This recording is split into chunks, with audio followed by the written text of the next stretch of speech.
देखिए, सबसे पहले तो मैं एक बार फिर आदरणीय प्रधानमंत्री श्री नरेंद्र मोदी जी के नेतृत्व में एनडीए की तीसरी बार बहुमत से सरकार बनने जा रही है।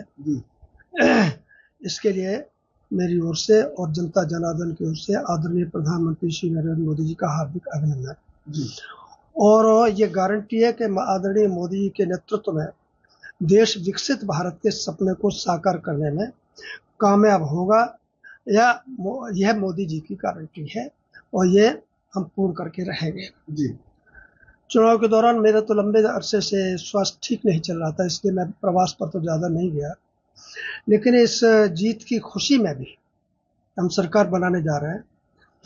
मैं उत्तर प्रदेश में जो वर्तमान राजनीतिक स्थिति और परिस्थिति बनी है उसमें अपने को खुद को अलग नहीं कर पा रहा हूँ।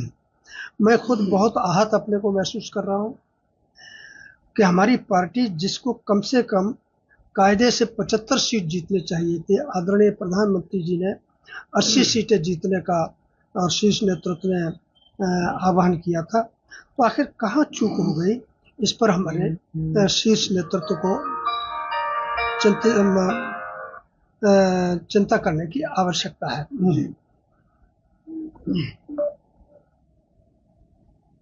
तो और अब हम 40 सीटें भी नहीं प्राप्त कर पाए, जबकि आदरणीय प्रधानमंत्री श्री नरेंद्र मोदी जी का गांव में, गली में, कूचे में, शहर में, कस्बे में हर जगह उनके नाम की गूंज है, उनके प्रति बड़ा श्रद्धा भाव है। उन्होंने देश के लिए जो बहुत अति महत्वपूर्ण फैसले लिए हैं, उत्तर प्रदेश के संबंध में अनेक काम किए हैं, जन जन तक अनेक लाभकारी योजनाएं पहुंचाई है, इसके बावजूद हम कहाँ हमसे चूक हो गई, इस पर गहराई से चिंतन करने की आवश्यकता है जी। और आज भी आदरणीय मोदी जी के नेतृत्व में भले ही हमारी सीटें कुछ कम आई हैं, लोगों की पूरी आस्था है, लोग आहत हैं और लोगों में इस बात की भी खुशी है कि एनडीए की सरकार स्पष्ट बहुमत के साथ बन रही है। सर, सीटें कैसे कम आई? उत्तर प्रदेश में भी काफी गिरावट इस तरीके से देखी गई।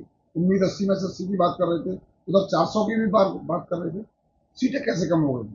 नहीं, ये तो पार्टी को गहराई से चिंतन करने की आवश्यकता है और पार्टी इस पर मैं समझता हूँ कि प्रत्येक संसदीय क्षेत्र के अनुसार शीर्ष नेतृत्व के साथ बैठ करके क्या नाम है, गहन चिंतन करें कि आखिर हम कौन सी सीट कौन से कारण से हारे। और इसी में यदि किसी विधायक ने, किसी बड़े नेता ने, चाहे वो जिला स्तर का रहा हो चाहे अन्य स्तर का रहा हो, और किसी ने यदि भितरघात किया है तो वो पार्टी के साथ तो विश्वास खून पसीना एक कर रहे थे और उनके इस फैसले को भी लोगों ने न स्वीकार करके और ये तो एक तरीके से पार्टी के साथ विश्वासघात किया ऐसे लोगों ने। और इसकी जांच जो है गहराई से होनी चाहिए, प्रत्येक जिले अनुसार होनी चाहिए कि कौन कौन ऐसे लोग हैं जिन्होंने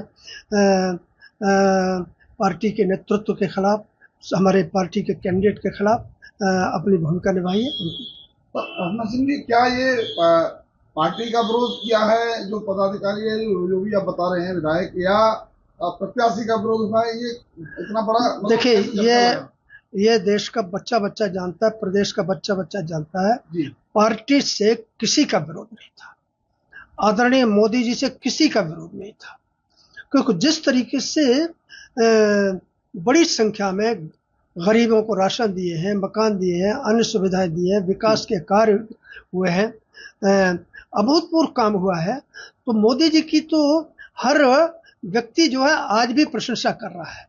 जहाँ पर हार गए हैं वहां पे अपने लोग आहत हैं, लेकिन कहीं न कहीं किसी न किसी कड़ी पर कहीं कुछ बड़ी चूक हुई है, जिसके कारण से हमारे खिलाफ ये क्या नाम है परिणाम आए हैं और इसकी पार्टी मैं समझता हूँ कि पूरी गहराई से जांच करेगी। किसे जिम्मेदार मानते हैं? आपने लिखा है कि मतदाता दोषी है।